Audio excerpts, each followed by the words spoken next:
Një lidhje që nisi në rrjete sociale, një vit më vonë përfundoi me një plumb. Ja ka nisë me kërcënime, të e rrej, gjithçka të i bëj kësaj çikës.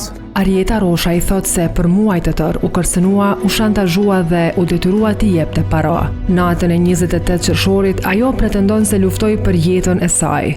Tha, mos tani zonën se t'i vrasë 2 prind që i ki brenda, e në atë moment më ka krisur arma. Por familja e Florim Hajxhidemës dhe avokati i tij e hedhin poshtë këtë version.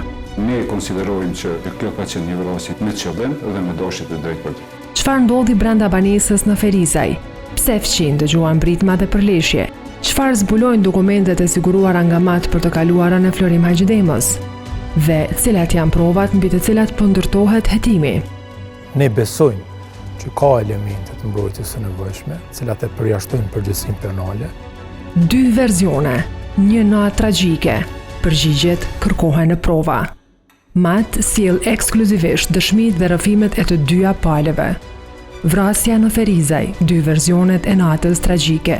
Të mërkurën nga ora 22:10 vetëm në Klan Kosova.